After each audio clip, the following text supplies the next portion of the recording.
যাই হোক আলহামদুলিল্লাহ।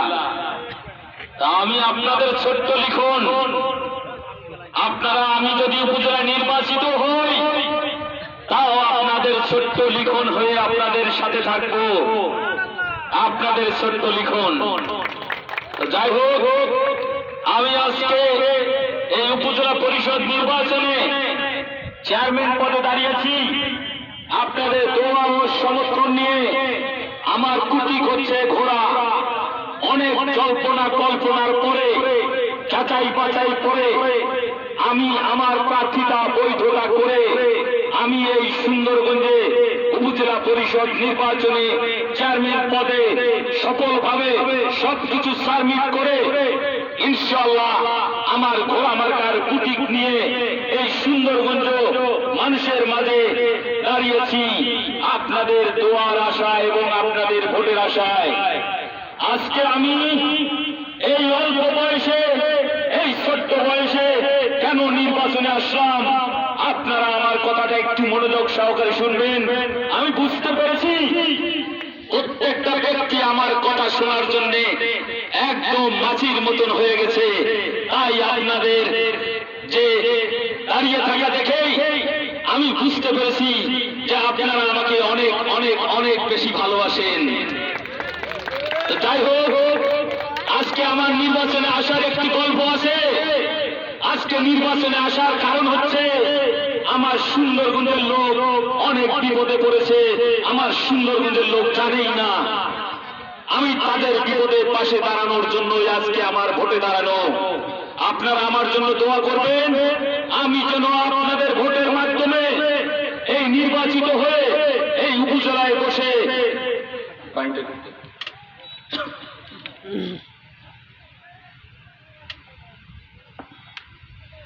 আপনাদের ভোটের মাধ্যমে এই চেয়ারে বসে আপনাদের পাশে থেকে হাতে হাত কাঁধে কাঁধ মিলিয়ে কাজ করতে পারি। তো আমি আমার ব্যক্তি জীবনে, আপনারা আমাকে অবশ্যই এই এলাকায় আমি বড় হয়েছি, আপনারা চেনেন। আমি এই ছোট্টবেলা থেকে এই বাজারে বড় হয়েছি। এই শোভাগঞ্জ বাজারে আমি সরে সরে ক খ শিখেছি। আমার মামা লেসু কাপড়ের দোকান করে, ওখানেই বসে আমি লেখাপড়া শিখেছি ছোট্টবেলা থেকে। এই লেখাপড়া শিখতে গিয়ে সকালবেলা করে আমাকে 2 টাকা করে দিত আমার মামা। আর গোলজার মামার স্কুল একটা পরাটা 3 বাড়ি ডাল খাইছিলাম। গোলজার মামা কিন্তু আমার সেই পরাটা দিছিল, কিন্তু তুই এত ডাল খাইস কেন হে? তো এইভাবে আমি শোভাগঞ্জ বাজারে বেড়ে ওঠা। আজ পর্যন্ত এই শোভাগঞ্জ বাজারে কোন ব্যক্তি বলতে পারবে না লিখনের সাথে আমার 2 টঙ্কার কোন ঝগড়া ঝাঁটি, কোন ঝামেলা হয়েছে। ছোটবেলার থেকে আমি চ্যালেঞ্জ করে বলতে পারি, আজও তো এই অত্র এলাকায় কারোর সাথে আমার বিবাদ ফ্যাসাদ কোনো কিছু হয় নাই। তো যাই হোক, আপনাদের ভালোবাসায় আমি এত দূর, আপনাদের দোয়ায় আজকে আমি এত দূর। আজকে আমি লিখন আপনাদের মাঝে নেতৃত্ব দেওয়ার জন্য এসেছি। আপনারা আমাকে সুযোগ করে দিবেন। এই সুযোগটা আমি আমার অত্র সুন্দরগঞ্জের মেহনতি মানুষের পাশে থেকে এই সুন্দরগঞ্জের মাটি ও মানুষের জন্য কাজ করে যেতে চাই।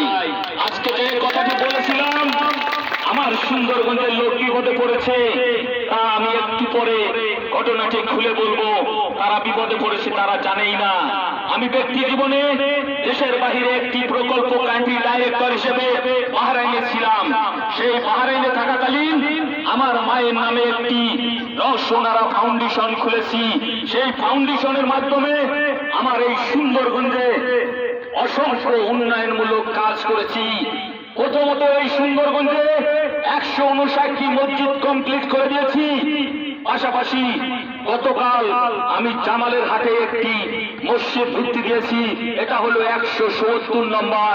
দেশ স্বাধীন হওয়ার পর থেকে কোন নেতা, কোন সাধারণ ব্যক্তি আজ পর্যন্ত সুন্দরগঞ্জের বুকে 170টি মসজিদ করিয়ে দিতে পারেনি। এই সুন্দরগঞ্জে আমি লিখন, আপনাদের এই ছোট্ট লিখন তা করে দেখিয়ে দিয়েছে। পাশাপাশি 22,000 পরিবারকে আমি টিউবওয়েল দিয়েছি।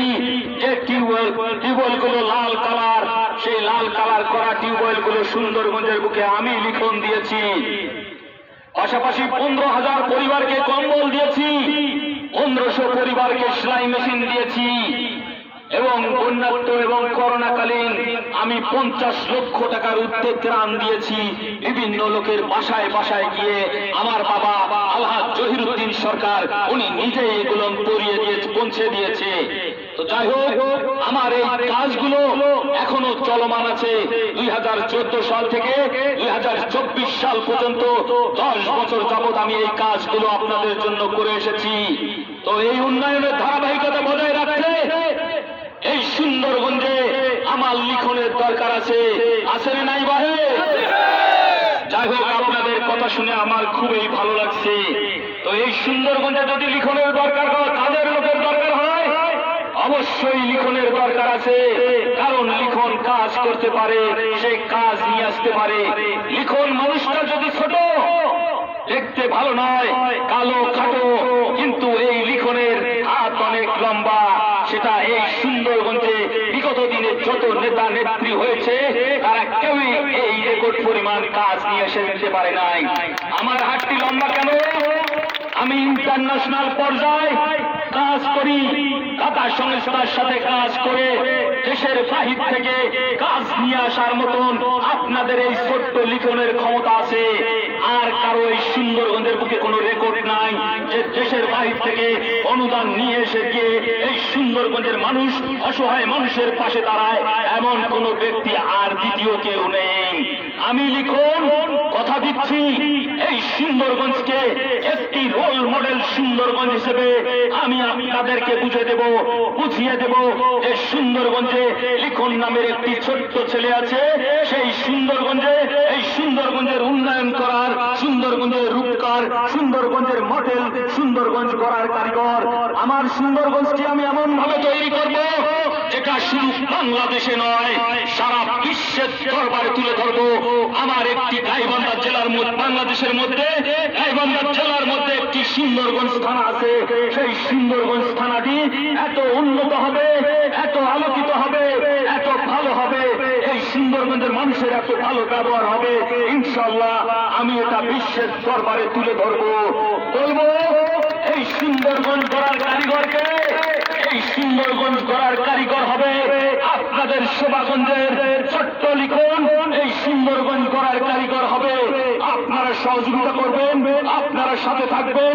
আপনাদেরকে নিয়ে এই সুন্দরগঞ্জের উন্নয়নমূলক কাজগুলো আমি খোলা ময়দানে করব ইনশাআল্লাহ। বলবেন কেন? আপনারা হয়তো জানেন বিগত দিনে যে সুন্দরগঞ্জ উপজেলায় কত টাকা বরাদ্দ এসেছে, আপনারা কেউই জানেন না। আপনারা এটাও জানেন না প্রতি মাসে, প্রতি বছরে এই সুন্দরগঞ্জ উপজেলায় কত টাকার বরাদ্দ আসে, আপনারা কেউই জানেন না।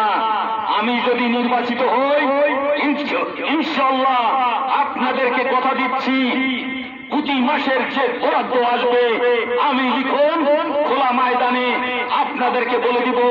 আপনারা জানবেন, ফেসবুক, ইউটিউব, বিভিন্ন চ্যানেলের মাধ্যমে জানবেন এই সুন্দরগঞ্জে কত টাকা বরাদ্দ এসেছে, তা আমি আপনাদেরকে জানিয়ে দেব। যদি আমার সুন্দরগঞ্জে বাংলাদেশ সরকার 5 কোটি টাকা বরাদ্দ দেয়, আমি লিখন আপনাদের কথা দিচ্ছি, আমি দেশের বাহির থেকে 20 কোটি টাকার বরাদ্দ নিয়ে আসবো। আপনারা আমাকে একটি চেয়ার উপহার দেন, আমি আল্লাহর কসম করে বলতে পারি এই সুন্দরগঞ্জের ইতিহাস আমি লিখন আপনাদের কাছে পাল্টে দেব। বিগত দিনে কারা কি করেছে জানি না, তবে আমি আপনাদেরকে ওয়াদা দিচ্ছি, আপনাদেরকে কথা দিচ্ছি, আপনাদের এই সত্য লিখন এই সুন্দরগঞ্জের ইতিহাস পাল্টে দিবে ইনশাআল্লাহ। আপনার সাথে থাকবেন, কেননা এই সুন্দরগঞ্জে এত বেশি উন্নয়ন করা সম্ভব, কারণ আমার দেশ, আমার সুন্দরগঞ্জের লোক গরিব অসহায়, এটা পুরো বাংলাদেশের মধ্যে জানে। এবং 82 একটি হিসাব জরিপের মাধ্যমে বাংলাদেশের মধ্যে 10টি মংলা জেলার মধ্যে সুন্দরগঞ্জটি আছে, গাইবান্ধা জেলাটি আছে, তার মধ্যে সুন্দরগঞ্জটিও আছে এই মংলা জেলার মধ্যে। কারণ বিদেশিরা বোঝে খাতা কলমে কোন কোন জেলাগুলো, কোন কোন থানাগুলো এই মংলাজনিত অবস্থায় আছে, গরিব অসহায় আছে, সেই সমস্ত জায়গায় বিদেশিরা ডোনেশন করে। আমার একটি ভালো সম্পর্ক আছে। আমি 5টা দেশের সাথে কাজ করি, সেই 5টা দেশ থেকে আমি যদি কাজ নিয়ে আসি, বাংলাদেশ সরকারের যে 5 কোটি টাকা বরাদ্দ আসবে, বিদেশি সরকারের যে 20 কোটি টাকা বরাদ্দ আছে, এটা যদি সমন্বয়ে কাজ করি, এই সুন্দরগঞ্জে আশা করি কাজ করার জায়গা থাকবে না।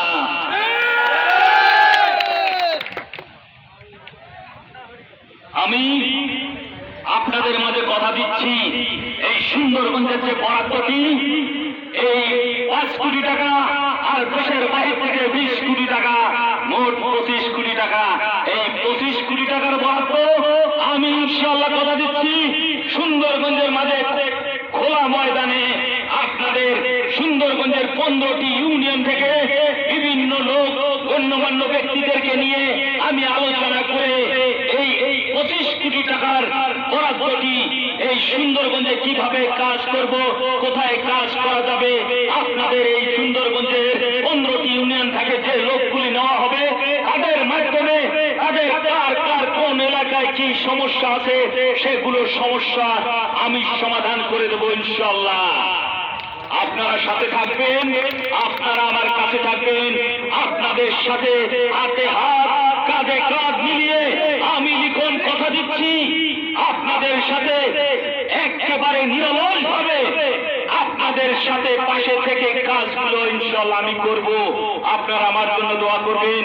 আমি গত মাসে আমি নির্বাচনে দাঁড়ানোর আগে আল্লাহর ঘর জিয়ারত করে, আল্লাহর ঘরের কাবা ঘরের খিলাফ করে ওয়াদাবদ্ধ হয়ে এসেছি, হে আল্লাহ, আমি যদি এই সুন্দরগঞ্জের এই চেয়ারের যোগ্য হই তবেই আমাকে বসিও, আমি যদি যোগ্য না হই তবেই আমাকে এই চেয়ারে বসানোর দরকার নেই।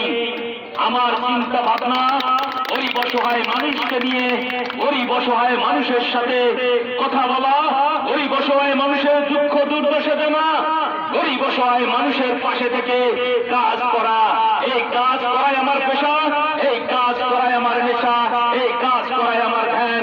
আমি যখন ঘুমায় থাকি কখনো আমার চিন্তা চেতনা হয়, আমি যদি আমার সুন্দরগঞ্জের মানুষকে কিছু নিয়ে এসে দিতে পারি আমার খুবই ভালো লাগে।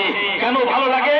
আমার সুন্দরগঞ্জের লোক একদম গরিব অসহায়, এই অসহায় মানুষগুলোকে যদি আমি একটা উপহার স্বরূপ কোনো কিছু দিতে পারি, তো তখনই তারা এমন একটি হাসি দিয়ে বলে, বাবা তোর দীর্ঘায়ু হোক, এমন হাসিটি দেয়, এই হাসিটির দাম দুনিয়ার যত সম্পদ আছে সব একত্র করে এই হাসিটির মূল্য হবে না।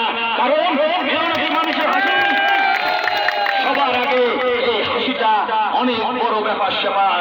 কোটি কোটি টাকা আছে, মানুষের মনে শান্তি নাই, মানুষের মনে হাসি নাই, ঘুম পাড়তে পারে না, কারণ তারা অনেক টেনশন ভোগ করে। আর এই গরিব অসহায় মানুষের তাদের কোনো চিন্তা টেনশন নেই, তারা নির্দ্বিধায় নিরালায় ঘুম করতে পারে। এই ঘুম করার জন্যে সুন্দরভাবে তারা যেন ঘুম করতে পারে, তার জন্য আজকে আমি ভোটে দাঁড়িয়েছি। ওই যে কথাটি বলছিলাম, সুন্দরগঞ্জের লোক বিপদে পড়েছে, তারা জানেই না।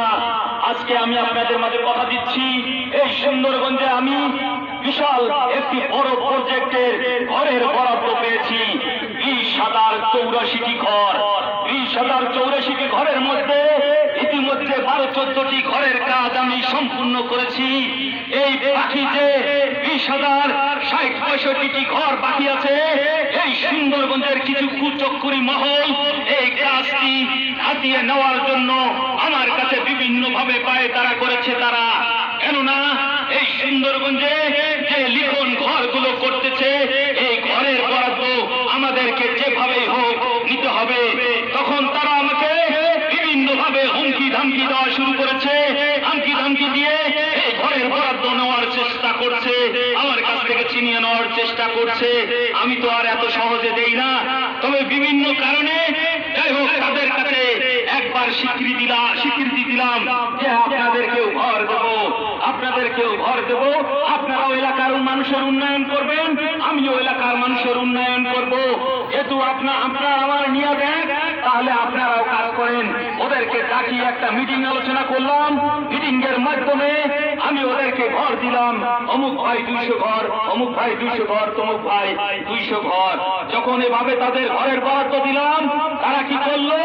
পরের দিন সকালবেলা শুনি মানুষের কাছে 50,000 টাকার বিনিময় ঘর, 50,000 টাকার বিনিময় টাকা দাও ঘর দেবো, টাকা দাও ঘর দেবো। তোমরা লোক ঘরের বরাদ্দ ঠিক মতন পায় নাই, মানুষের কাছ থেকে টাকা নেওয়া শুরু করে দিচ্ছে। তো এখন কথা হলো, আমি যখন এই শুনলাম ওরা ঘরের বিনিময়ে টাকা নিচ্ছে, তখন এই আমার মাথা রক্ত, পায়ে রক্ত মাথায় উঠে গেল, এটা কেমন কি করে সম্ভব? তখনই আমি চিন্তা করলাম, ভাই আপনাদের মাঝে আমি ঘর দিতে পারবো না, আপনাদেরকে আমি ঘর দিতে পারবো না। আপনারা কেন মানুষের দ্বারে দ্বারে টাকা নিচ্ছেন, গরিব অসহায় মানুষের কাছে টাকা দিচ্ছেন? এইভাবে ঘর করলে ঘর দেওয়া যাবে না।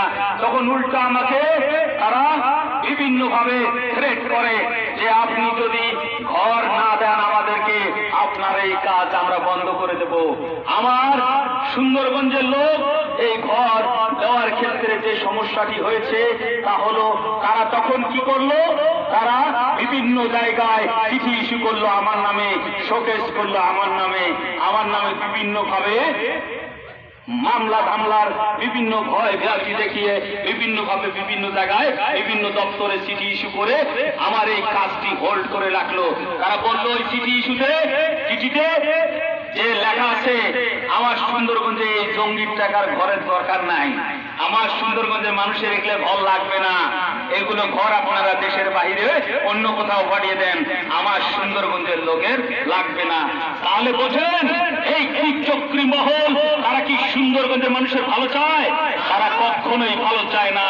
আর এই কুচক্রী মহলের মধ্যে তারা আজকে ভোটে দাঁড়িয়েছে, সুন্দর সুন্দর মিষ্টি কথা বলে আপনাদের কাছে ভোট নিয়ে যাবে। তো যাই হোক, এই কুচক্রী মহল যাতে এই সুন্দরগঞ্জের গরিব অসহায় মানুষের ক্ষতি না করতে পারে, আপনারা সচেতন থাকবেন। আপনারা বিচক্ষণ লোক, আপনারা সমাজের যারা বিচক্ষণ লোক আছে তারা অবশ্যই এই সমাজের মানুষের উন্নয়ন চাবেন।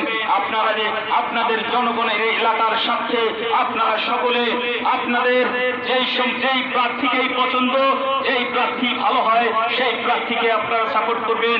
কেননা আপনাদের একটি ভোটের অনেক মূল্য আছে। আপনারা আজকে হয়তো বিভিন্ন প্রলোভন দেখে বিভিন্ন ভাবে বিভিন্ন লোককে ভোট দেওয়ার প্রতিশ্রুতি নিয়ে বিভিন্ন কিছু দেওয়ার প্রতিশ্রুতি দিয়ে আপনাদের কাছে ভোট নেবে, কিন্তু ওই ব্যক্তিটা সম্বন্ধে অবশ্যই জানবেন তার আখলাক চরিত্র কেমন, সেই ব্যক্তিটি বিগত জীবনে কি করেছে কি না করেছে, তার চরিত্র কেমন। চরিত্রটা এমন একটা জিনিস, তা হলো আমি আপনাদেরকে বলি, money loss, something loss, character loss, everything loss. মানে সম্মান চলে গেলে আর সম্মান পাওয়া যায় না। তো যাদের ক্যারেক্টার এতটা খারাপ, তারাই আজকে ভোটে দাঁড়িয়ে লম্বা লম্বা ভাষণ দিয়ে এই সুন্দরগঞ্জের এই সম্মানিত চেয়ারে বসতে চায়। তাদেরকে যদি আপনারা এই চেয়ারে বসান, এই খারাপ ব্যক্তিকে যদি আপনারা বসান, তখন আপনাদের এই ভোটের যে মূল্যবান ভোটের বিনিময় আপনার এই চেয়ারে যে বসাবেন, সেই চেয়ারে বসালে এই ভোটের বিনিময় তাকে যে বসিয়েছেন সে যদি খারাপ কাজ করে, আগামুখী কাম করে, এর প্রত্যেকটা ব্যক্তি এইটার দায়ভার নিতে হবে।